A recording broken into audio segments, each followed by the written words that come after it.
નમસ્કાર મિત્રો, કેમ છો બધા? તો આપણા નવા વિડીયોમાં તમારું ફરી એકવાર સ્વાગત છે। તો આજે આપણે જોવાના છીએ કે ઓલું વાવાઝોડું છે તે બંગાળની ખાડીમાંથી જે લો પ્રેશર સર્જાયું હતું તે કેટલી અસર કરી શકે છે અને આ સંપૂર્ણ માહિતી જોવાના છીએ। આજનો વરસાદ કઈ કઈ જગ્યાએ પડી શકે છે, આગામી તારીખોમાં કઈ કઈ જગ્યાએ વરસાદ પડી શકે છે, સંપૂર્ણ માહિતી આપણે જોવાના છીએ।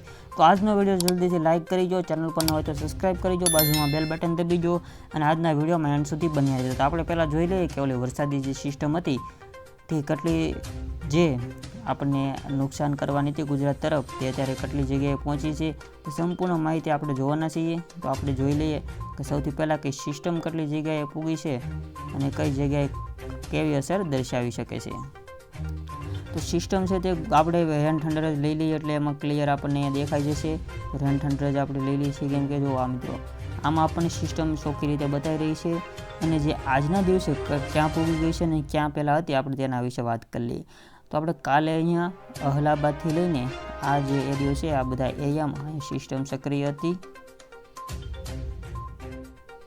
જે આ સિસ્ટમ છે તે અત્યારે અહલાબાદથી અહીંયા ગ્વાલિયરથી લઈને અત્યારે અહીંયા નવી દિલ્હીની હેઠળ પૂગી ગઈ છે। હવે એની અસર અહીં ગુજરાત ઉપર થશે કે નહીં તે આપણે આગળના વિડીયોમાં જોઈ લઈશું। તો મિત્રો વિડીયોમાં એન્ડ સુધી બન્યા રહેજો। પહેલાં આપણે વાત કરી લઈએ કે કઈ કઈ જગ્યાએ આપણે અહીંયા વરસાદ થવાની સંભાવના રહેલી છે। તો વરસાદ થવાની સંભાવના આપણે જોઈ લઈએ કે બ્લુ માર્ક કઈ જગ્યાએ આવેલું છે। તો આપણે પહેલાં મુંબઈથી શરૂઆત કરી દઈએ। તો સૌથી પહેલાં એ નીચે મુંબઈ છે, નાસિક, વલસાડ, સુરત જે અહીંયા આવી જાય છે, નાનું દુબાર છે, લેગલોન જે આ બધા એરિયા છે તેમાં વરસાદ પડી શકે છે। વડોદરા છે, દાહોદ છે, ભાવનગર, જૂનાગઢ, જામનગર, દ્વારકર, કચ્છમાં જોઈએ તો ગાંધીધામ, નાયલા જે અમદાવાદ આવી જાય છે, પછી અહીં ઇન્દોર આવી જાય છે, ભારવાની આવી જાય છે। આ બધા એરિયામાં વરસાદનું અહીંયા રીડિંગ દેખાડી રહ્યા છે આપણને, તમે જોઈ શકો છો બ્લુ છે કે વરસાદનું અહીંયા રીડિંગ છે। તો એ વચ્ચે હવામાન વિભાગવાળાનું શું કહેવું છે અને કઈ કઈ જગ્યાએ આગાહી છે તે આપણે જોઈ લઈએ હવે કે હવામાન વિભાગવાળા શું કહે છે। તો હવામાન વિભાગમાં આંબાલાલ દ્વારા અત્યારે મોટી આગાહી કરવામાં આવી રહી છે। તો હવામાન નિષ્ણાત આંબાલાલ પટેલ દ્વારા ગુજરાતના હવામાન અંગેની એક વધુ આગાહી કરવામાં આવી છે, જેમાં તેમણે રાજ્યમાં કયા કયા વિસ્તારની કેવી સ્થિતિ રહેશે તે અંગે માહિતી આપી છે। ગુજરાતના ચોમાસું લંબાયા બાદ દક્ષિણ ગુજરાત, મધ્ય ગુજરાત અને સૌરાષ્ટ્રના ભાગોમાં સારા પ્રમાણમાં વરસાદ થઈ રહ્યો છે। અમદાવાદમાં પણ પાછલા એક અઠવાડિયાથી વરસાદી માહોલ છે। આંબાલાલે આગામી અઠવાડિયામાં વરસાદ કેવો રંગ બતાવી શકે છે તેની આગાહી કરીને બંગાળના ઉપસાગરમાં બનેલા ડીપ ડિપ્રેશનની વાત કરી છે। તો આ શું છે મિત્રો ડીપ ડિપ્રેશન? તે આ પણ હોઈ શકે છે, જે આપણે સાયક્લોન બતાવ્યું તે પણ આ ડીપ ડિપ્રેશન હોઈ શકે છે। તો આપણે તેના પણ વિશે આગળ વાત કરી લઈએ કે ડીપ ડિપ્રેશન શું છે। અને મિત્રો આ જો ડીપ ડિપ્રેશન જે હાલે છે તે જગ્યામાં હેવી અહીંયા રેણ બતાવવામાં આવી છે, એટલે કે વધારે વરસાદ અહીંયા થવાની શક્યતા રહેલી છે। તો આ ડીપ ડિપ્રેશન ગુજરાત તરફ આવશે કે શું તેના વિશે પણ આપણે વાત કરવાની છે। તો હવે જાણી લઈએ કે ડીપ ડિપ્રેશન છે શું।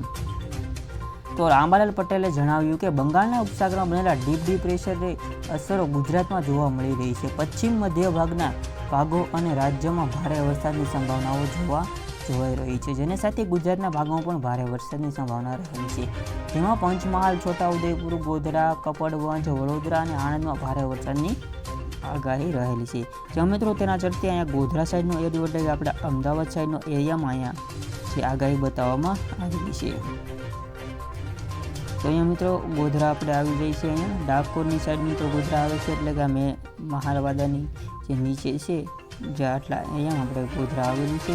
જે અમદાવાદ સાઈડના એરિયામાં આપણે અહીંયા વરસાદ પડવાની પૂરી સંભાવના રહેલી છે। જે આ ગોધરાનો એરિયો છે તેમાં આપણે રેડારમાં પણ જોઈ શકો છો તમે, આ ગોધરા સાઈડના એરિયામાં અહીંયા બ્લુ પણ દેખાય છે, એમાં દાહોદનો પણ સમાવેશ થાય છે। વડોદરા, આણંદમાં પણ એનો વરસાદ જોવા મળી શકે છે। ઉપરાંત અહીં અમદાવાદમાં પણ આપણે રીડિંગ જોઈ શકીએ છીએ। આ મહેસાણામાં આમાં કોઈ રીડિંગ નથી, એટલે આપણે આમાં કોઈ મિત્રો રીડિંગ છે નહીં, એટલે નોર્મલ આપણે તેને દર્શાવી દઈએ છીએ। બાકી આ બધા એરિયામાં અહીંયા રીડિંગ જોવા મળી રહ્યું છે આપણને। એ સાઈડ આપણે જોઈ શકીએ તો આગળ શું કહે છે હવામાન ધોળકામાં પણ વરસાદની આગાહી છે। તો આગળ હવે જોઈએ કે હવામાન વિભાગવાળાએ શું કહે છે। તો ભારે વરસાદની સંભાવના વ્યક્ત કરીને કેટલાક ભાગોમાં 4 થી 7 ઇંચ વરસાદ જેટલો વરસાદ પડી શકે છે। આ સાથે બનાસકાંઠામાં કોઈ ભાગોમાં 2 થી 5 ઇંચ જેટલો વરસાદ વરસી શકે છે। મહેસાણા 2 થી 4 ઇંચ જેટલો વરસાદ વરસી શકે છે। આ સાથે કચ્છમાં ભારે વરસાદની સંભાવનાઓ પણ તેમના દ્વારા કરાવવામાં આવી છે। તો આગળ વધીએ તો વધુમાં તેમણે સિમી, હારીજ, પાટણ, માંડલ, સુરેન્દ્રનગરમાં પણ વરસાદની સંભાવનાઓ, દક્ષિણ ગુજરાતમાં પણ વારેથી વારે વરસાદની આગાહી કરવામાં આવેલી છે. સુરેન્દ્રનગરના એરિયામાં પણ વરસાદની તેની આગાહી કરવામાં આવી છે. સાથે આ જામનગર, સાયલા અને ઉપર અહીંયા બનાસકાંઠાવાળો એરિયો, રાધનપુરવાળો એરિયો, જે આ બધો એરિયો છે તેમાં પણ મિત્રો વરસાદ પડી શકે છે. ગાંધીનગર છે, જ્યાં ગાંધીનગર છે, વિરમગામ છે, એટલે આ બધા વિસ્તારોમાં વરસાદ પડી શકે છે.